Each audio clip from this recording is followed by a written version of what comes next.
جو آپ ایجوکیشن حاصل کر رہے ہیں وہ بھی ضروری نہیں ہے. اگر مال ہی کمانا ہے نا تو مال کمانے کے ویز اور ہیں آج, اور ایکسپرٹیز کی ضرورت ہے. ایک موبائل جو ہے وہ مال کمانے کے لیے کافی ہو جاتا ہے. ڈھونڈنے والا ستاروں کی گزرگاہوں کا, اپنے افکار کی دنیا کا سفر کر نہ سکا. وہ جس نے سورج کی شعاؤں کو گرفتار کیا, زندگی کی شب تاریک سحر کر نہ سکا.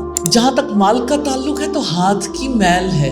جسٹ امیجن, یعنی اتنے عرصے پہلے انہوں نے اس بات کو سمجھ لیا تھا کہ مال ہاتھ کی میل ہے, ڈھلتی آریت ہے. السلام علیکم ورحمۃ اللہ وبرکاتہ. بہت ہی اچھا لگ رہا ہے آپ لوگوں کے درمیان آ کے, اور بڑی لائیولی اچھی فیلنگس ہو رہی ہیں. تو مجھے امید ہے کہ آج کا کویسچن آنسر سیشن بہت اچھا رہے گا, اور ٹاپک تو آپ کو پتہ ہی ہے. ایک سوال میں آپ سے کرنا چاہتی ہوں. سوال یہ ہے کہ اگر آپ کا کیریئر سیکیور ہو, اگر آپ اپنے مستقبل کے بارے میں کانفیڈنٹ ہوں, آپ کو آپ کی مطلوبہ ترقی بھی مل جائے, آپ آنے والے دنوں کے بارے میں کانفیڈنٹ ہوں, کیا کیریئر پا کے, مستقبل سیکیور پا کے, سکسیس مل جائے تو انسان پرسکون بھی رہ جاتا ہے, یا یہ ہے کہ کبھی بے سکون بھی ہو جاتا ہے؟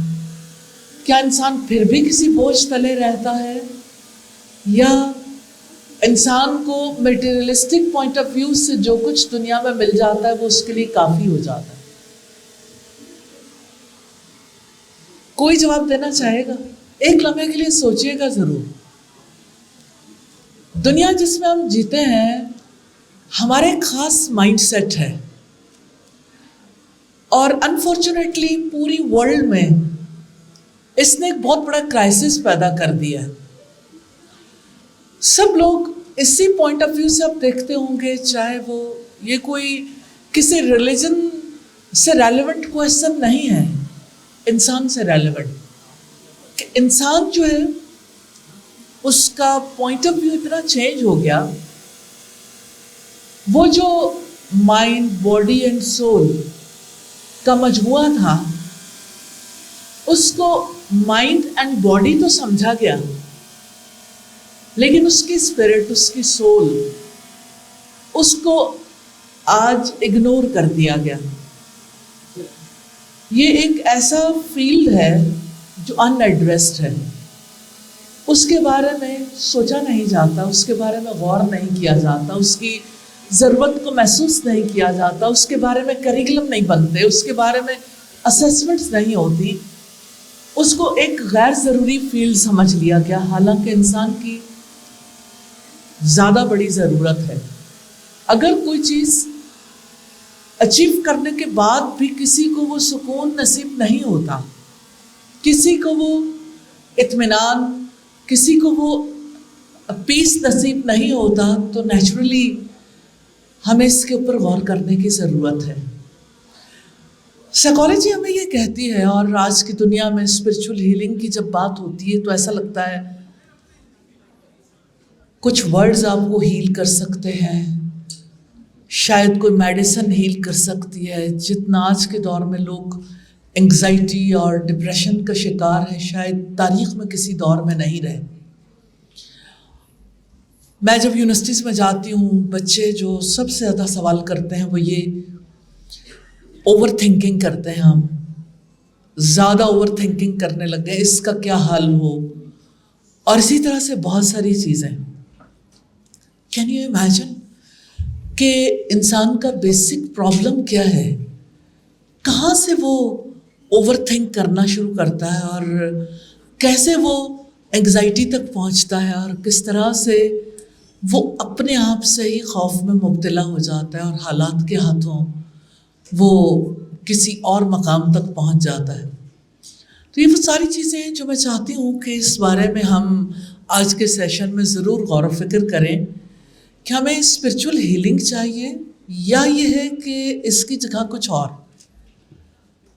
یعنی ہماری اصل ضرورت کچھ اور ہے؟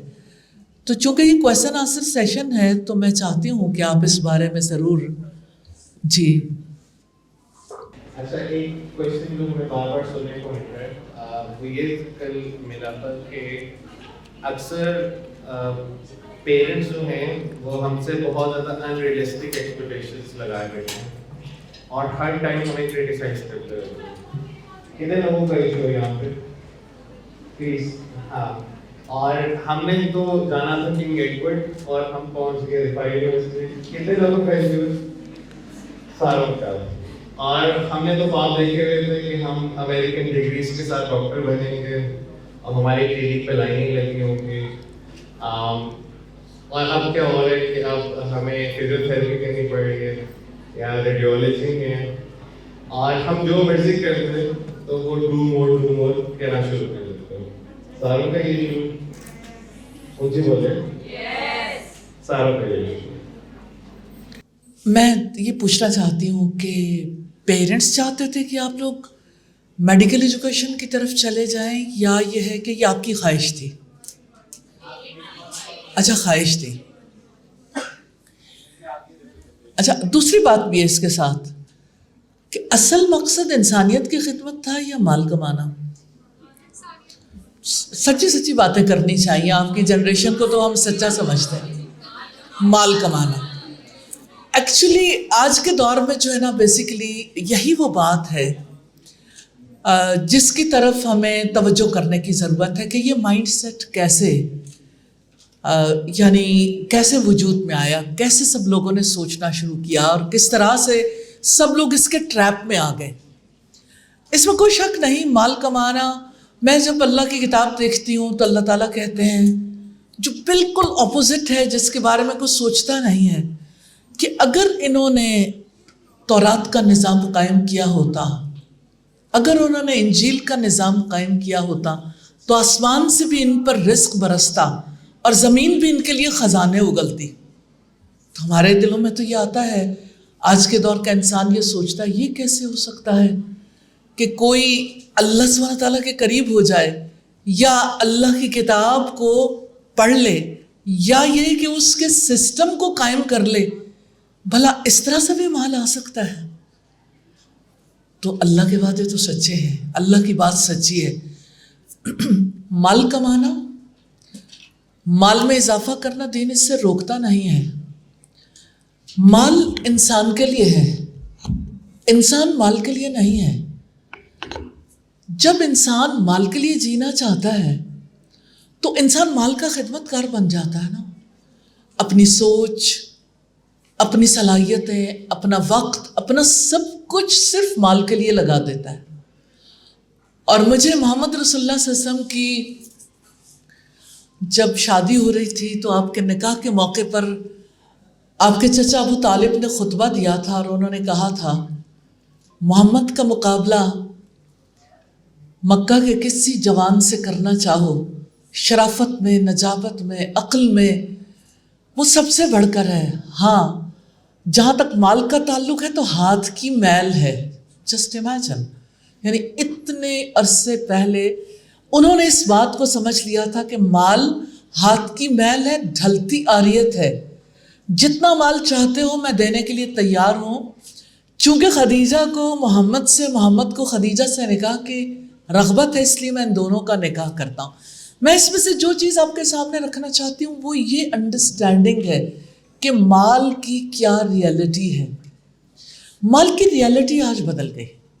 لوگوں کو لگتا ہے جینے کے لیے، خوشیوں کے لیے، سکون کے لیے مال چاہیے، کہ مال آنے کے بعد انسان کو پھر بے سکونی نہیں ہوگی۔ لیکن عجیب بات یہ ہے کہ مال آنے کے بعد ہی بے سکونی کا آغاز ہوتا ہے۔ وہ جس کو انسان سکسیس سمجھتا ہے، انسان کے لیے وہی سکسیس فیلئر کا باعث بن جاتی ہے۔ کیا آپ امیجن کر سکتے ہیں کہ آج کی یوتھ جو ہے وہ خاص طور پر جو زیادہ مال کمانے کے لیے ایسے ویز اختیار کر رہی ہے، ٹیک بیسڈ ویز ہیں ایسے جس سے زیادہ مال کمایا جا سکتا ہے، اس یوتھ کی کیا صورتحال ہے؟ والٹ ان کے خالی ہو رہے ہیں، مال جو انہوں نے کمایا، کروڑوں کما کے کروڑوں جو ہے وہ کس طرح سے ان سے نکل گئے. صورتحال جو ہے وہ اس نوعیت کی ہے. تو آپ اس مائنڈ سیٹ کو سوچ بھی سکتے ہیں جہاں پہ اتنا مال کمانے کے بعد کسی کو یہ سمجھ آئے کہ یہ مال جو ہے وہ میرے لیے عذاب کا باعث ہو گیا، میرے لیے اور تکلیف دہ صورتحال اختیار کر گیا، اس مال کی وجہ سے میرے لیے جینا مشکل کر دیا گیا. نیچرلی آپ اس تکلیف کا اندازہ نہیں کر سکتے جس سے ٹیک بیس یوتھ گزر رہی ہے، جو مال کما کے خاص لیول تک پہنچی. تو بیٹا بات یہ ہے کہ مال کمانے میں، مال کو برتنے میں اور مال کی بنیاد پر اچھی زندگی بسر کرنے میں کوئی رکاوٹ نہیں ہے، لیکن مالی انسان کا خواب بن جائے تو مجھے وہ جوگی جیلمی کا شعر یاد آتا ہے. وہ کہتا ہے نہ مال نال زندگی نہ زال نال زندگی، زال بیوی کو کہتے ہیں، خیال نال موت تے خیال نال زندگی. اب یہ ایک وزڈم ہے. اگر اس وزڈم کو ہم دیکھنا چاہیں تو اس کا مطلب یہ ہے کہ انسان جو ہے وہ اس کی سوچ، اس کا جو مائنڈ ہے، اس کی جو فکر ہے، دراصل وہ اس کی زندگی کے سکون کو، دراصل وہ اس کی زندگی کے سکسیس کو اور success for this life and life hereafter کے لیے تعین کرتی ہے. تو اس میں کوئی شک نہیں ہے. ایکچولی بات یہ ہے کہ جو کچھ ذہنوں میں بیٹھ گیا، سکسیس کا سٹینڈرڈ ڈیفرنٹ ہے. اگر مال حاصل کرنا ہی سکسیس ہوتا، قارون کے لیے جو سزا مقرر ہوئی قرآن ہمیں یہ بتاتا ہے، تو اس کو اس کے خزانوں سمیت اس کے خزانوں کی کنجیاں 300 خچروں پر لادی جاتی تھی، اور اپنے خزانوں سمیت اللہ سبحانہ تعالیٰ نے اسے زمین میں دھسا دیا. آج تک دھس رہا، نیچے اور نیچے نیچے. جہاں تک مال کا تعلق ہے، مال کمانے کے لیے پھر یہ سٹڈیز تو ضروری نہیں ہے، شاید اس کے لیے میڈیکل ایجوکیشن بھی ضروری نہیں ہے آج کی دنیا میں مال کمانے کے لیے. شاید اس کے لیے یعنی جو آپ ایجوکیشن حاصل کر رہے ہیں وہ بھی ضروری نہیں ہے. اگر مال ہی کمانا ہے نا تو مال کمانے کے ویز اور ہیں آج، پھر وہ ویز سیکھ لیں. اس کے لیے تو اتنی ہائر ایجوکیشن کی ضرورت نہیں ہے. ٹیک بیسڈ کچھ کورسز، کچھ چیزیں ایسی سیکھ لیں انسان، اور ایکسپرٹیز کی ضرورت ہے. ایک موبائل جو ہے وہ مال کمانے کے لیے کافی ہو جاتا ہے، ایک موبائل، اور ایک ایکسپرٹیز جو ہے وہ کافی ہو جاتی ہیں. اور ویز بہت سارے ہیں دنیا میں، اور جو بالکل جائز اور حلال ویز. پھر یہ ہے کہ پھر یہ ایجوکیشن کیوں؟ سوال تو اپنی جگہ پر ہے. یہ ایجوکیشن کہیں صرف وقت گزاری تو نہیں ہے؟ کیا محض اچھے رشتے کرنے کے لیے تو نہیں ہے؟ کیا محض اپنے آپ کو، اپنے وقت کو کل کرنے کے لیے تو نہیں ہے؟ اس ایجوکیشن کا پھر کیا مقصد ہے؟ تو یہ ٹھیک ہے کہ آپ پریشان ہیں کہ ہم نے جانا ادھر تھا جہاں سے زیادہ مال کما سکتے تھے. تو مال کمانے کے لیے تو آپ کو پھر کوئی اور راستہ اختیار کرنا چاہیے. ایجوکیشن تو کسی خاص مقصد کے لیے ہوتی ہے نا، اور ایجوکیشن کی وجہ سے گو کہ آپ مال بھی کماتے ہو لیکن زیادہ ہیومینٹی کو سرو کرتے ہو، جبکہ ہیومینٹی کو سرو کرنے کا کوئی جذبہ نہیں اندر. اور ہماری ایجوکیشن ہمیں بتاتی بھی نہیں ہے کہ ہیومن بینگ کا کیا مقام ہے، اور ہیومن بینگ نے یعنی اس دنیا میں سروائیو کیسے کرنا ہے. اسی وجہ سے آپ دیکھیں کہ سینکڑوں ہزاروں کی تعداد میں لوگ مر رہے ہیں، فرق ہی نہیں پڑتا. گل پلازا جلا، شاید لوگوں کو کراچی میں جو ابھی آگ لگی اور کنٹینیوسلی لاشیں اندر سے نکل رہی ہیں ہڈیوں کی صورت میں، شاید آپ لوگوں کی آپس میں گفتگو بھی نہ ہوئی ہو، اکثر لوگوں نے سنا بھی نہ ہو. جتنی ڈیلی بیسس پہ یعنی پاکستان کے اندر لوگ پاکستان سے باہر جی لوگ جو ہے اتنی بڑی تعداد میں ختم ہوتے ہیں، اس کا یعنی انسانوں کو اس کے بارے میں جی انسانوں کو اس کے بارے میں فکر بھی نہیں ہوتی. تو ہمیں مڑ کے ہی ضرور دیکھنا ہے کہ کیا دنیا میں ہم مال کمانے کے لیے آئے تھے؟ لائف ہے نا، لائف کے لیے مال چاہیے، لیکن ہم نے کیا سمجھا؟ مال کے لیے لائف لگانی ہے۔ یہ دو چیزیں ڈفرینٹ ہیں۔ ایک اپروچ ریئل ہے، ایک اپروچ جو ہے اس کا انسان کو بہت بڑا نقصان ہے۔ مائنڈ ہے نا آپ کا، اس میں جو چیز بس جاتی ہے انسان اسی کے مطابق سوچنے لگتا ہے۔ تو اسپرچول ہیلنگ جو ہے نا بیسیکلی انسان کے مائنڈ کو ریسیٹ کرنے کا نام ہے۔ اگر مائنڈ ریسیٹ ہو تو انسان بہتر انداز میں سوچ کے بہتر زندگی بسر کر کے زندگی سے بہتر نفع کشید کرنے کے قابل ہو جاتا ہے۔ اور اگر ایک انسان کا مائنڈ جو ہے وہ ٹریڈیشنلی چل رہا ہو تو نیچرلی وہ اپنی زندگی سے کوئی فائدہ نہیں اٹھا پاتا۔ تو آپ کو اگر مال کمانا ہے نا زندگی میں، اور اگر پیرنٹس کے ساتھ آپ لوگوں کو آپ کی ہارمنی نہیں ہے، تو میں آپ کو سجیسٹ کروں گی پھر وہ طریقے سیکھ لیں جس سے زیادہ مال کمایا جا سکے۔ لیکن یہ ضرور سوچ لیجیے گا کہ زیادہ مال کمانے کے بعد کیا ہوگا۔ جس وقت آپ سے آپ کا سارا مال چھین لیا جائے پھر کتنا پیشنس ہوگا، پھر کتنا اس کے لیے آپ کے اندر وہ کیا چیز ہوگی جس کی وجہ سے آپ سروائیو کر سکیں گے۔ تو ہیومن بینگس کے لیے مال چاہیے، لیکن ہیومن بینگس بنیادی طور پر اپنے کیریکٹر سے بنتے ہیں، اپنی سوچ سے، اپنے فیتھ سے، اپنی ویلیوز سے، اپنے خلق سے، اس سے ان کا کیریکٹر بنتا ہے۔ مال سے کبھی کیریکٹر نہیں بنتا۔ ہاں زندگی کے لیے مال چاہیے، مال ضرور کمائیں، لیکن اپنی جو ہیومینٹی ہے اور اپنے اندر کا جو انسان ہے اس کو زیادہ بہتر بنانے کی کوشش ضرور کریں۔ کوئی بات اور کرنا چاہے، کوئی سوال؟ میم میرا ایک کویشچن ہے جی جی کہ آج کل فیملیز میں ایسے ہوتا ہے کہ پیرنٹس جب اپنی بیٹی کی شادی کرتے ہیں تو وہ بہت زیادہ ان کی ایکسپیکٹیشن ہائی ہوتی ہیں۔ کیا ہوتی ہیں؟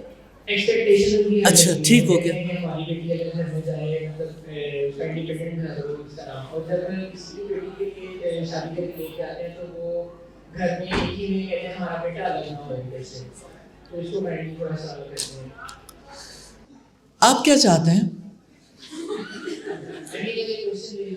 نہیں آپ، میں ویسے جنرلی پوچھ رہی ہوں لائٹ وے میں کہ آپ کا کیا دل چاہتا ہے کہ آپ کی زندگی کیسے ہو، پیرنٹس کے ساتھ یا پیرنٹس کے بغیر؟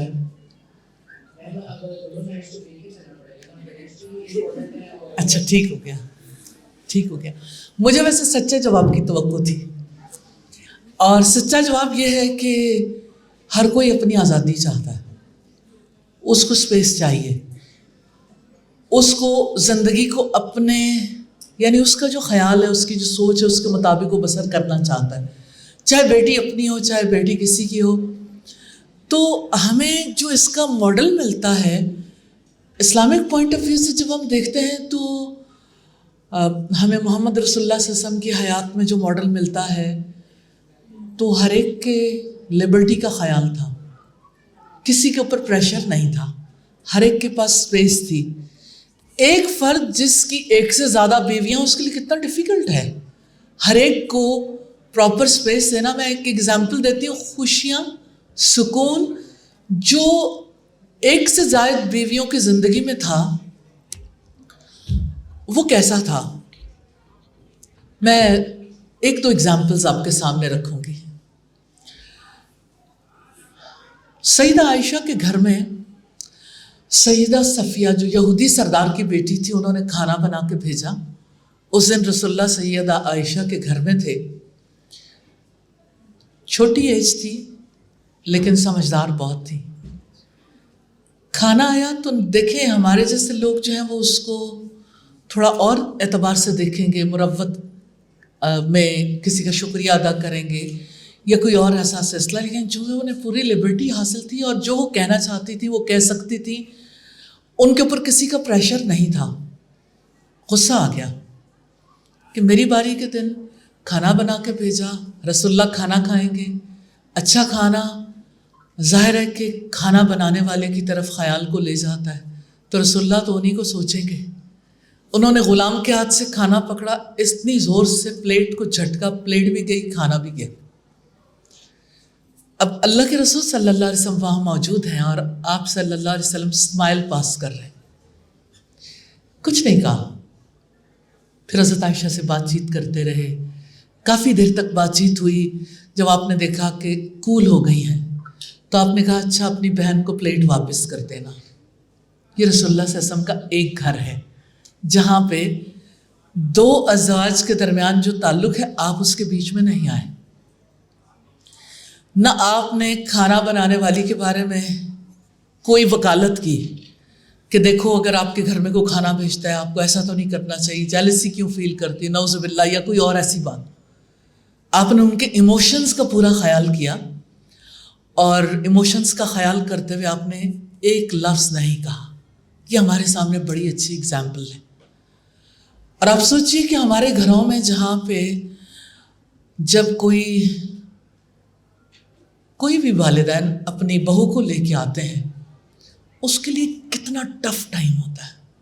اس کا اٹھنا بیٹھنا چلنا پھرنا کھانا پینا ہر ایک چیز ایسی ہوتی ہے جس کو کوئی لائک نہیں کر رہا ہوتا. اس کا یہ مطلب نہیں ہے کہ کوئی بھی یہ چاہتا ہے کہ آپس کے اختلافات ہوں. نیچر ہے انسان کی. اور آپ دیکھیں کہ جہاں لوگ رہیں گے تو ظاہر ایڈجسٹمنٹ کے لیے پرابلم تو ہوتی ہے. تو آپ سوچئے کہ کس قدر یعنی ڈیفیکلٹی کا شکار ہے آج کی ہر دور کی لڑکیاں شکار رہی ہیں, لیکن نیچرلی آج بیئر کرنا لوگوں کے لیے زیادہ ڈیفیکلٹ ہو گیا کیونکہ لوگوں کو کہنا آ گیا, اپنے ایموشنز کا اظہار کرنا آ گیا. اس میں بھی کوئی شک نہیں کہ وہ جو بیٹے کی ماں ہے محبت سے لے کے آتی ہے. میں بھی بیٹوں کی ماں ہوں, میری بیٹیاں بھی ہیں, لیکن میں فیل کرتی ہوں کہ یعنی اگر میرے ایموشنز ہیں تو میری بہو کے بھی ایموشنز ہیں, اگر میری یہ فیلنگز ہیں تو اس کی بھی فیلنگز ہیں. وہ بھی یہ نہیں چاہتی کہ اس کی لبرٹی پہ کوئی کمپرومائز ہو. اور یہ ہے کہ میں اپنی طرف دیکھوں تو میں بھی نہیں چاہتی کہ میں اپنا لائف سٹائل چھوڑوں یا میں یعنی کسی کو اس طرح سے ایڈجسٹ کروں کہ ضم ہو جائے کوئی. تو یہ انسانی زندگی بہت چھوٹی سی ہے. اس چھوٹی سی زندگی میں ہر ایک کے حقوق کو تسلیم کر لینا چاہیے. اور ٹریڈیشنل معاشرہ جس میں سارے لوگ ایک ہی گھر کے اندر رہ رہے ہیں, ایک کچن ہے اور سب کو مل جل کے رہنا ہے, یہ یعنی اسلامک پوائنٹ آف ویو سے ایسا ماحول جو ہے وہ یعنی ہمیں ملتا نہیں ہے. آج بھی عربوں کے یہاں میرا چونکہ ان کو جہاں میں جاتی ہوں لوکلز کے ساتھ بھی ایک تعلق ہوتا ہے. مدینہ کی ایک فیملی کے یہاں میں گئی, عرب فیملی کے یہاں, تو مجھے پتہ چلا کہ بیٹا جو ہے ماں کا بہت زیادہ خدمت گزار ہے اور ماں کا بہت زیادہ مطلب بہت کیئر کرتا ہے, خیال رکھتا ہے. تو میں نے ان سے پوچھا کہ بیٹا ساتھ رہتا ہے, تو کہتی ہے نہیں. اچھا بیٹا کہاں رہتا ہے؟ بیٹا اپنی یعنی وائف کے ساتھ رہتا ہے اور ماں کا گھر قریب ہے, لیکن ماں کے لیے الگ سپیس ہے. بیٹا وقت بھی الگ دیتا ہے, ان کا خیال بھی پورے طریقے سے رکھتا ہے, بیوی کا بھی پورے طریقے سے خیال رکھتا ہے, لیکن ٹکراؤں سے بچتے ہیں. تو ہمیں اپنے گھروں کے جو ماڈلز ہیں, جیسے ہمارے یہاں تو کنسٹرکشن سٹائل ایسے ہیں کہ جہاں پہ لڑکیوں کے لیے بھی الگ سپیس یا خواتین کے لیے بھی نہیں ہوتی, کہ ایک ہی جگہ پہ مردوں اور عورتوں کے یعنی مہمانوں کے بیٹھنے کی جگہ بھی ایک ہی ہوتی ہے. تو ایسے میں ظاہر ہے کہ ڈیفیکلٹی تو ہے اس سوسائٹی میں, لیکن بہرحال یہ رائٹ ہے ایک لڑکی کا کہ اس کو پوری یعنی اپنے شوہر کے ساتھ زندگی بسر کرنے کے لیے آزادی ملے. اتنا کم از کم امیر ہو یا غریب ہو, لیکن اس کو اتنا جو ہے وہ چانس ضرور ملنا چاہیے کہ وہ ہر وقت اگر دیور جیٹھ ہیں ان کے درمیان رہے گی تو نیچرلی اگر وہ حجابی ہے تو اس کو سارا وقت کور اپ کر کے رکھنا ہے. تو ہسبینڈ وائف کی جو محبت ہے وہ تو بہت ہی چھپی چھپائی محبت رہ جائے گی. تو کوئی تو جگہ ایسی ہو جہاں پہ لڑکی بھی کھل کے زینت کا اظہار کر سکے, بن سنور سکے, اور جہاں وہ سکون کے ساتھ اپنے ہسبینڈ کے ساتھ جیسے لائف گزارنا چاہتی ہے گزار سکے, چاہے وہ ایک چھوٹا ایک روم ہی کیوں نہ ہو, اس کا کچن بھی ضرور الگ ہونا چاہیے. تاکہ اس کی صلاحیتیں بھی سامنے ہیں. دوسری بات یہ کہ جو بھی کھانا پینا چاہیں ان کے لیے مشکل نہ ہو, اور اللہ تعالیٰ بہت برکت بھی دیتے ہیں. اور رسول اللہ صلی اللہ علیہ وسلم کے کسی گھر میں دوسرے کی انٹرفیئرنس نہیں ہوتی تھی. یعنی آپ کی ازواج کے حجرے جو تھے وہ سب کے الگ الگ تھے, اور ان کا کھانا پینا, ان کے باقی معاملات سب کے الگ الگ تھے. اگرچہ ان کی دیواریں ملی جلی تھیں, لیکن ہر ایک کو اپنی پرسنل سپیس ضرور ملی ہوئی تھی. تو بیٹا جو آپ نے سوال کیا کہ جب بیٹیاں بیاہتے ہیں تو بہت ساری ایکسپیکٹیشنز ہوتی ہیں, اور جب بیٹیاں لے کے آتے ہیں تو اس وقت معاملہ فرق ہو جاتا ہے. تو یہ فرق محمد رسول اللہ صلی اللہ علیہ وسلم کی طرف دیکھنے سے ہی مٹے گا, کیونکہ اللہ سبحانہ تعالیٰ نے انہی کو ہمارے لیے اگزامپل بنایا, اور ہمارے لیے بہت زیادہ آسانیاں ہیں اسی ماڈل کو اڈاپٹ کرنے میں. اور میں یہ بات بینگ اے مدر کہہ رہی ہوں کہ میں پریکٹیکلی دونوں چیزوں سے گزری ہوں کہ میرے داماد بھی ہیں اور میری بہویں بھی ہیں. تو مجھے ایسا فیل ہوتا ہے کہ یہ ڈیفیکلٹ نہیں ہے, اس میں آسانی ہے, بہت زیادہ آسانی ہے, اور ہر ایک کو گرو کرنے کا موقع ملتا ہے سارا وقت. آپ سوچیں, آپ ماسٹرز کر جائیں, ماسٹرز کرنے کے بعد آپ فیملی لائف کی الف بے سیکھنا شروع کریں, الفابیٹ سیکھنا شروع کریں, آپ کی پوری زندگی گزر جاتی ہے. ایک پوری زندگی گزرتی ہے, تب کہیں جا کے کسی فیملی میں کوئی ایڈجسٹ ہوتا ہے. تو وہ پھر اگلے بچے جوان ہو جاتے ہیں اس وقت تک, تو ایڈجسٹ شاید کوئی اور ہی نسل ہوتی ہے, شاید کوئی بھی ایڈجسٹ نہیں ہوتا, ایک تکلیف دہ صورت حال ہی رہتی ہے. تو میں دعا کرتی ہوں اللہ سبحانہ تعالیٰ آپ کو ایسے گھروں میں لے کے جائے جہاں آپ کو پوری اسپیس ملے, جہاں آپ کو رسپیکٹ ملے, ریگارڈ ملے, جہاں آپ کو ویلیو کیا جائے, اور جہاں پہ آپ سکون سے زندگی بسر کرنے کے قابل ہوں.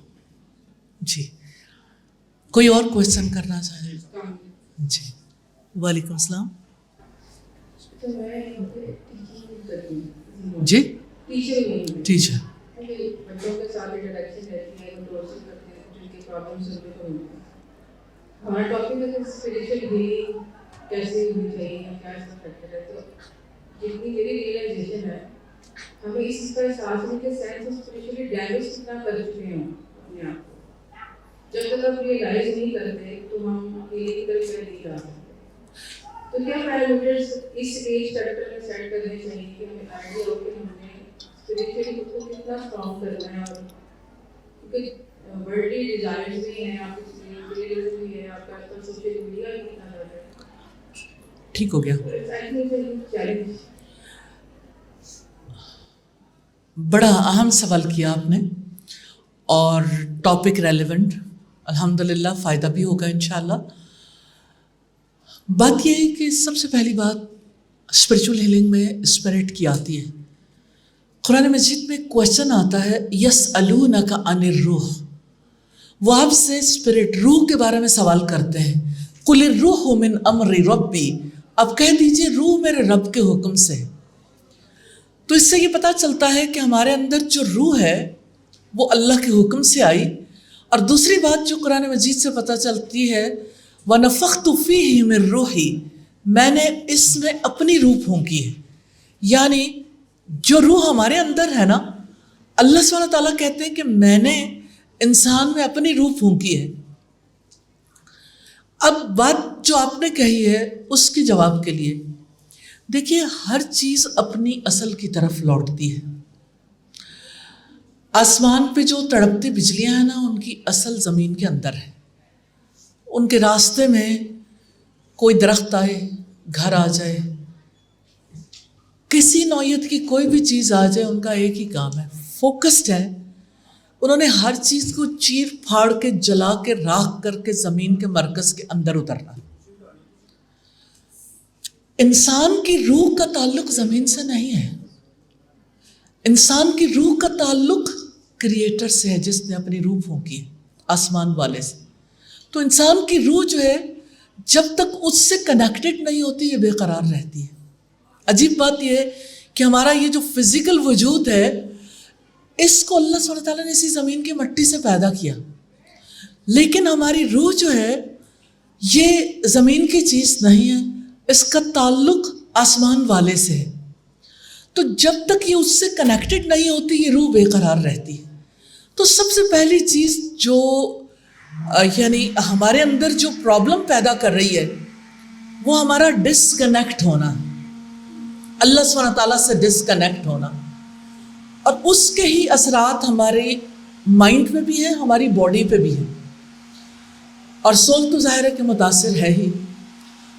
تو سب سے پہلی چیز اللہ سبحانہ تعالیٰ نے جو ہمیں جو دین دیا اس میں اللہ تعالیٰ سے کنیکشن کے لیے جو چیز دی گئی اس میں یعنی ایک ایسا فریم ہے جس میں ہماری لائف کو پورے طریقے سے کس دیا گیا. مثال کے طور پر جیسے آپ صبح اٹھتے ہیں، رات میں سوتے ہیں، دونوں اوقات میں اللہ سبحانہ تعالیٰ کو یاد کرنا، یہ کنیکشن ہے اللہ تعالیٰ کے ذکر کے ساتھ. پھر اسی طرح سے جیسے صبح اور شام یعنی جب سورج طلوع ہوتا ہے، جب سورج غروب ہوتا ہے، محمد رسول اللہ صلی اللہ علیہ وسلم کی سنت سے ہمیں پتہ چلتا ہے صبح و شام کے اذکار. انسان چاہے اسپرچولی جس بھی گراوٹ تک پہنچ گیا ہو، جتنا بڑا بھی بیمار ہو، اس کو اس فریم ورک میں آ کے ہی ہیلتھ مل سکتی ہے. اس کی ہیلنگ کا آغاز ہی یہیں سے ہوتا ہے، اور میں اس کو دلیلوں سے انشاءاللہ آپ کے سامنے رکھوں گی. پھر آپ دیکھیے کہ اللہ سبحانہ تعالیٰ نے کس طرح سے 5 اوقات کی نمازیں، صبح کا ناشتہ ہے، فجر کی نماز ہے، دوپہر کا کھانا ہے. تو اسپرچول ہیلنگ کے لیے نہیں، میں یہ سمجھتی ہوں کہ اسپرچول ڈیولپمنٹ کے لیے ظہر کی نماز ہے، شام کی چائے ہے، آپ کی عصر کی نماز ہے. جب دن ڈوبتا ہے تو کس طرح سے اداس وقت ہوتا ہے، اور اس اداسی میں اللہ سبحانہ تعالیٰ نے مغرب کی نماز رکھی ہے. نارملی اس ٹائم پہ لوگ ایک دوسرے سے ملتے ہیں، اکٹھے بیٹھتے ہیں، گھر میں بیٹھیں یا کہیں اور جا کے ملیں، اور رات سونے سے پہلے ایک بار پھر کنیکٹ ہو کے سوتے ہیں، یعنی عشاء کی نماز. تو یہ ایک بیسک فریم ورک ہے جس کے اندر رہتے ہوئے انسان اسپرچولی ڈیولپ ہوتا رہتا ہے. لیکن اس سے باہر انسان کو ظاہر ہے کہ اللہ تعالیٰ سے ڈسکنیکٹ ہونے کی وجہ سے بہت سے مسائل کا وہ شکار ہو جاتا ہے. اب چیلنج یہ ہے کہ جب اتنا زیادہ ڈسکنیکٹ رہے تو نیچرلی انسان کے سوچ کے انداز میں بھی فرق آتا ہے، انسان کے اخلاق میں بھی فرق آتا ہے، اس کی طور اتوار میں زندگی برتنے کے طریقوں میں بھی فرق آتا ہے. تو اس کے لیے اللہ سبحانہ تعالیٰ نے ہمیں یعنی 2 انٹرنل سپورٹرز دیے اور 2 ایکسٹرنل سپورٹرز ہیں. انٹرنل سپورٹرز جو ہیں اللہ تعالیٰ نے ہمیں فطری طور پر قرآن مجید میں اس نے فرمایا فَأَلْهَمَهَا فُجُورَهَا وَتَقْوَاهَا کہ انسان کو اس کی نیکی اور بدی الہام کر دی ہے. فطری طور پر ہر انسان کے اندر یہ پیرامیٹر موجود ہے، بغیر کسی نالج کے، کسی ایکسٹرنل نالج کے بغیر ہر انسان پہچان سکتا ہے. اچھائی اور برائی کا ایک بیسک سٹینڈرڈ اس کے پاس ہے. دوسری چیز اللہ سبحانہ تعالیٰ نے انسان کو وزڈم دی ہے، عقل دی ہے. اس کے لیے ڈیسیژن میکنگ ممکن ہے، وہ نہ کرے ایک الگ بات ہے، وہ رائٹ وے چلے یا لیفٹ وے چلے، اچھے راستے یا برے راستے پر اس کے پاس اختیار ہے. لیکن اللہ تعالیٰ نے 2 ایکسٹرنل سپورٹرز بھی دیے کہ اس نے انبیاء بھیجے اور کتابیں بھیجی. جو اللہ کی کتاب ہے نا، یہ ہمارا انسٹرکشن مینول ہے. آپ کی کوئی مشینری جو آپ خرید کے لاتے ہیں انسٹرکشن مینول کے بغیر آپ آپریٹ نہیں کرتے. کیا آپ یہ جاننا چاہتے ہو اچھا اس مشین میں کون کون سے پرزے ہیں اور ان کو کس کس طرح سے آپریٹ کرنا ہے؟ تو جب آپ اس کے مطابق آپریٹ کرتے ہیں تو آپ کی مشینری ٹھیک کام کرتی ہے. لیکن اگر آپ اس کے مطابق آپریٹ نہیں کرتے تو نو وارنٹی. اب ایسی صورتحال میں اللہ تعالیٰ نے ہمیں زندگی کے لیے یہ سب کچھ دیا. اللہ کی کتاب سے ہم کٹ گئے، انبیاء سے ہم کٹ گئے. انٹرنلی جو اچھائی برائی کی پہچان ہے، تو وہ جو کہتے ہیں نا، کسی نے کہا کہ میں بھی تو گرد آلود فضاؤں میں رہتا ہوں، میرا بھی تو دامن میلا ہو سکتا ہے. تو ایسا ہوتا ہے کہ انسان ارد گرد کے ماحول سے اتنا متاثر ہوتا ہے، اچھائی برائی کی شناختی مٹنے لگتی ہے لیکن ختم نہیں ہوتی، وہ پھر بھی اس کے اندر ہوتی ہے. اسی لیے تو اس کے اندر سے گلٹ ابھرتا ہے. تو یہ تو تھی بات اللہ تعالیٰ کے بنائے ہوئے نظام کی. اب اس میں جو چینجز آ گئیں تو انسان ان چینجز کی وجہ سے آج اپسٹ ہے. سب سے بڑی ضرورت ہے مائنڈ ریسیٹ کی. سوچنے کا انداز سب سے پہلے بدلے گا. اگر آپ دیکھیں 13 مکی سالوں میں رسول اللہ نے مائنڈ ریسیٹ کیا تھا, ان کے سوچنے کا انداز تبدیل کیا تھا. بیٹیوں کو وہ اپنے لیے زحمت سمجھتے تھے, زندہ دفن کر دیتے تھے. کسی قسم کا حق ان کے پاس نہیں تھا, نہ جینے کا, نہ تعلیم کا, نہ وراثت میں, نہ کچھ اور. سوچیں, اسی بیٹی کو اللہ کے رسول نے رحمت قرار دیا, لوگوں نے اسے رحمت سمجھنا شروع کر دیا. تو یہ اچانک نہیں تھا کہ اچانک ایک بات کہی گئی ہو اور اچانک ہی چینج آ گئی ہو, کیونکہ اس کے پیچھے 13 سال کی محنت تھی مکہ میں اور 10 سال کی محنت تھی مدینہ میں. جس پہ آپ صلی اللہ علیہ وسلم نے کام کیا وہ فیتھ ہے. آپ نے بلیف سیٹ چینج کیا تھا, اور یہ کوئی عجیب بات نہیں ہے. آج بھی بیہیورل سائنٹسٹ جو ہے, سائیکالوجی کا ایک شاخ ہے بیہیورل سائنس, بیہیورل سائنٹسٹ جو ہے وہ اس بات کو تسلیم کرتے ہیں کہ ایک انسان کی جیسے فزیکل انیٹمی ہے نا, ایسے ہی اس کی مورل انیٹمی بھی ہے. اور مورل انیٹمی موجود ہے, لیکن اس کے پیچھے وہ مائنڈ سیٹ ہے, جس مائنڈ سیٹ کے تحت وہ جو انیٹمی ہے وہ ورک کر سکتی ہے, اس کے بغیر ورک نہیں کر سکتی. دوسری چیز جو وہ کہتے ہیں وہ یہ کہ جیسے میں آپ کے سامنے جو تھیری رکھ رہی ہوں برکوویٹس کی ہے. دوسری چیز جو ہے وہ یہ کہتے ہیں کہ انسان کے اندر مورل ایموشنز ہیں, یا وہ کسی چیز کی طمع, لالچ, امید اسے چلاتی ہے, یا کسی چیز کا خوف, یعنی فیئر اور ہوپ. رسول اللہ صلی اللہ علیہ وسلم نے فرمایا ایمان امید اور خوف کے بین بین رہتا. تو ہمیں اللہ کی کتاب یہ بتاتی ہے کہ آپ اپنی امید کس سے باندھو گے, کیسے امید رکھنی ہے. جیسے ابراہیم علیہ السلام نے کہا کہ وہی ہے جو مجھے کھلاتا اور پلاتا ہے جب میں بیمار ہو جاتا ہوں, وَإِذَا مَرِضْتُ فَهُوَ يَشْفِينِ, جب میں بیمار ہوتا ہوں وہ مجھے شفا دیتا ہے. اس سے ہی میں طمع رکھتا ہوں کہ یوم الدین کو وہ میری خطائیں معاف کر دے گا. تو یہ فیتھ ہے, انسان کے اندر جو یقین ہے نا, یہ بہت بڑی پاور ہے. اب سوچئے وہ لوگ بھی تو تھے جنہوں نے جب فارس پہ حملہ کیا تو انہوں نے جو برج تھا فارس کی طرف, ایران کی طرف جانے والا, وہ برج کاٹ دیا کہ اب مسلمان کس طرح سے ہم تک پہنچ سکیں گے, ممکن ہی نہیں ہے. تو اس وقت سپہ سالار نے یہ حکم دیا تھا کہ سب چیزیں چھوڑو, دریا میں گھوڑے دوڑا دو. تو آج آپ وہ شعر تو سنتے ہی ہوں گے, دشت تو دشت دریا بھی نہ چھوڑے ہم نے, بحر ظلمات میں دوڑا دیے گھوڑے ہم نے. ہم تو شعر پڑھتے ہیں نا, لیکن وہ اس یقین کو نہیں دیکھتے پیچھے جو یقین کی پاور تھی. انسان کو, آج کے انسان کا جو چیلنج ہے, یقین اسے چاہیے, فیتھ کو ری لوڈ کرنے کی ضرورت ہے. اس یقین کے ساتھ انسان کا دنیا بھرتنے کا انداز بدل جاتا ہے. اس یقین کے ساتھ انسان کا خلق بدلتا ہے, انسان کے معاملات بدلتے ہیں. اور اس یقین کے ساتھ کبھی قومیں مغلوب نہیں رہتی, غالب آ جاتی. یہ اللہ کا وعدہ بھی ہے, اللہ کی نصرت بھی آتی. پھر ایسا نہیں ہوتا کہ لوگ کمپرومائز کی زندگی بسر کر رہے ہوں جیسے ہم بسر کر رہے ہیں. پھر اس یقین کے ساتھ قومیں غالب آ جاتی ہیں. تو آج کے دور کا جو چیلنج ہے اس کا اصل حل ہے فیتھ کو ریلوڈ کرنا اور فیتھ کی ڈیولپمنٹ, اس کی نرشمنٹ. دوسری چیز جو ہے, دوسری تمام چیزیں اسی کے ساتھ آتی ہیں. جو فیتھ کو مضبوط کرنے کے لیے نالج چاہیے, اللہ کی کتاب کا, محمد رسول اللہ صلی اللہ علیہ وسلم کی تعلیمات کا.